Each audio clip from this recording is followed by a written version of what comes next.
I'm blessed. Like you said, there's so many things that I never thought that I would get the opportunity to do, whether it be traveling, whether it be working in the NBA, and meet certain people.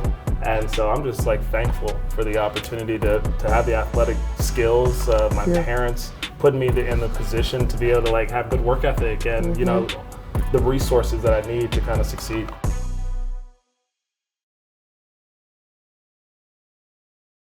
Another film room session coming your way, everyone. We've done this series for the past few seasons, but Charles Lee is the first coach to come into the fold. Wow, I'm honored. Yeah. I can't believe I'm the first coach. Welcome to the family, associate head coach Charles Lee. I thought this would be a great opportunity for Bucks fans to kind of get to know you and your journey a little bit. You're in a new role this season, associate head coach. What's the same, what's different about that? You know, a lot of the things are really the same. I think the title changed, but how I approach the day-to-day is I'm supposed to be a faithful servant to Coach Bud and just really focus on how can I help these players get better individually, that then it's going to turn over and be able to help us as a team as well. You played yourself. When did you realize coaching was something you wanted to get into? It probably hit me when I was working on Wall Street and I was on a lunch break and I was like, this isn't for me. I'm picking up Starbucks coffee for everyone right now, and I can't play anymore. I would love to coach. And so I thought that at that point, I was like, I'm gonna do everything I can to put all my eggs in that basket, and I started networking my butt off. Worked your way up. You're with Coach Bud in Atlanta, obviously now with him in Milwaukee, and specifically with this team, you guys have situations where you work with everybody, but there's guys you tend to work with more in your individual workouts, your pregame workouts. You work with Grayson, Chris, is there anyone else specifically? And Marjan. Marjan. Those are kind of like my guys. So it's a cool little dynamic too, because you have two veteran players, and Chris and Grayson.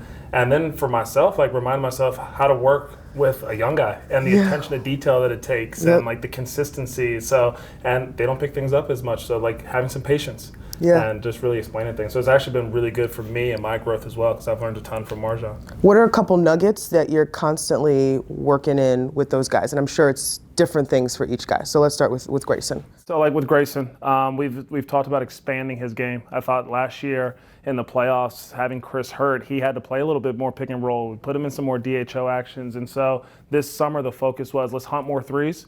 How do we get our body ready, our early shot prep together? And then also, how are we making pick and roll reads, DHO reads, and just feeling more comfortable versus different coverages?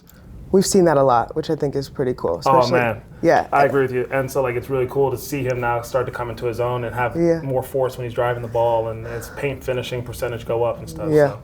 Chris, a different situation, especially with everything that he's faced this season. So how have you attacked that? Yeah, for Chris, it's really just been like body management. I would say has been a big piece of it, because he's coming back from 2 injuries with his wrist and knee management, but.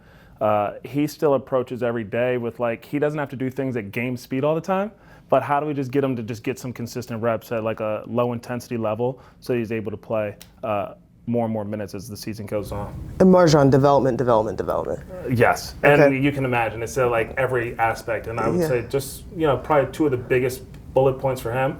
His body, how do we just get him stronger and used to playing an 82-game season with this type of physicality? And then the second layer is just how do we make him the most competitive player we can on both ends of the court? Where does film come into that? Like, how reliable is film for you to show the guys some receipts, whether it's good or bad? It's so valuable because, you try to tell them things, and, I would say, Chris, you can talk to him and you don't have to show him film, and he remembers, okay, that clip, that play, that coverage. And, Grayson, I would say, is pretty good as well. And then, like, Marjan, a younger guy, you'd need the film because, like, he might not take it for what you're trying to say. Like, I'll talk to him about something. Well, Coach, I thought kind of this happened. It's like, okay, well, let's pull up the clip now. Yeah. And then you can stop it. You can pause it. You can fast forward and rewind. And you're like, no, you're actually out of shape or out of position. And he's like, yep, you're right. I totally am. So the film doesn't lie. What are you all doing those pregame film sessions? Like, why in that moment right before the game? I'm just wondering, like, what you all are using that time Everyone's, for. I would say, approach is different. I think some guys are showing film that's going to be applicable to that game. Okay. And then some guys are showing film maybe from last game, just to say, hey, if you're in this situation again, these are the areas you did really good in, or this is the area you can be better in. Okay. I always love when someone brings up something that we're on the same wavelength with. You were talking about Grayson and DHOs, dribble handoffs. And this is a direct clip, and talking to coaches, I just know how satisfying it is when you do something like in a workout scenario on the left side, right, in pregame, and then you see it in a game. So I thought we could just put it side by side. I love it. So you could just see this action with Grayson, the exact same thing that you all go over pregame. I mean, look, the motion is the same and everything. Beautiful.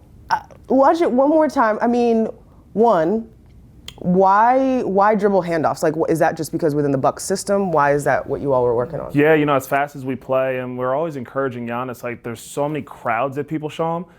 If people are going to shift, then they're probably not going to be able to get back out to our shooters on the perimeter. And so encouraging him to DHO a little bit more has just been part of our offense. And so putting Grayson in these situations, I think, is really important. And I think it's important for people to note, like a catch and shoot three is completely different than having to come off the dribble like this, right? The way your feet are set and getting it up into the pocket. And this is reps to where he gets to a point where he's comfortable. Last thing I'll hammer down with this, the consistency in the two versions of it. And I mean, that's a sign of like that's what you all want, yep. Right? Well, and do you mean the consistency of Grayson or Grayson, myself? Because I think that I do a great job mimicking Giannis's screening angles here. Yeah. And you guys the body look type is the same. Yep, everything. All of it. And so everything's supposed to be kind of like game-like and to replicate it. And so like proud of Grayson for how he came off of this, and that's why we hammer home with all of our guys in player development sessions, consistency and making sure they're game reps. Otherwise, it doesn't translate. Right. I did need clarity before we go to this next set of clips. Is a lot of times during the game, you're like rushing to Coach Bud to like his ear, and it looks like a game of telephone a little bit in the middle of games. What message are you passing along? And I don't know if he's even listening. Is he listening? So sometimes he is. Okay. Yes. And then there's other times I actually have to follow back up with him just to say, hey, friendly reminder, or did you hear me? And he'll be like, yep, gotcha. Yeah. But we've now 9 years working together. We have a little bit of a rapport, and I understand the signs, the nonverbal communication. From him. But every communication session or game of telephone is a little bit different. Okay. Sometimes I'm hitting them on rotation. Sometimes I might be hitting them on a matchup idea, a play call idea. So it varies. I also wanted to shout out Sydney Dobner in this, and this is just me going off the cuff, but challenge situations. It's like if you have like a video of it, it's like Bud goes to you, you go to Saint, Saint goes to Sid, and everybody's like, what should we do? How crucial is she in those situations? Very crucial. Like our little assembly line is great. Yeah.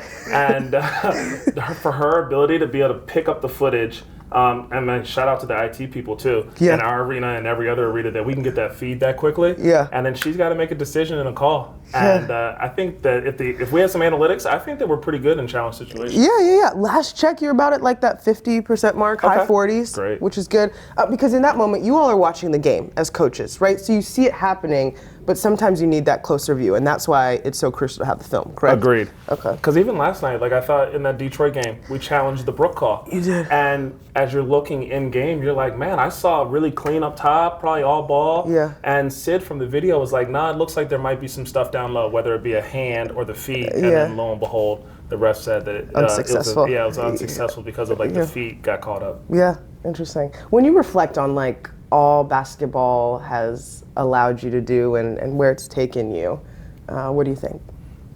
I'm blessed. Like you said, there's so many things that I never thought that I would get the opportunity to do, whether it be traveling, whether it be working the NBA, and meet certain people. And so I'm just like thankful for the opportunity to have the athletic skills, my parents putting me in the position to be able to like have good work ethic and you know, the resources that I need to kind of succeed. Yeah.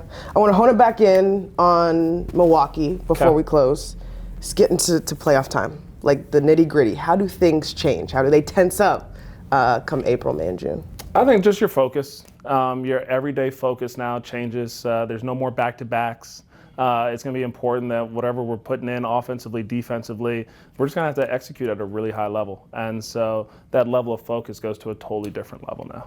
What is it like when you have the scouts? So for those who don't know, the assistant coaches split up the scouts, and you've got to present it both to Coach Bud, to the team. So what's it like when you're prepping for a specific group? So you're watching a ton of film. Okay. And I would say the biggest thing that comes around for your scout is that your knowledge of personnel, their play calls, and then how are we going to attack them offensively and like be able to score. And after all this film that you watch, you have to be able to put together this presentation in a really concise manner. Yep. And that's probably one of the hardest things. But I think over time you understand like what does coach need, and then from coach's direction, now you're delivering that message to the team. To the players. And when we have our coaching staff meetings, we'll disagree about some things. Naturally. But I think as soon as that door closes and we got to go out to the court, we're all on the same page, and we know what our adjustments are and what our starting coverages are, and then we kind of just go from there. Charles, I appreciate you. I think sometimes though when you're running to Bud, like is that a play call too? When the person that has the scout, even if they're like in the second row, they're like run up. Yes. I don't know if last night somebody jumped from the second row, Coach Blaine Miller. So like we take our jobs very seriously. You do. And the time that you have to react, it's got to be really quick. Yeah. No, I appreciate the insight. I appreciate kind of reliving the past a little bit, and best of luck the rest of the way. Thanks, Z. This was fun.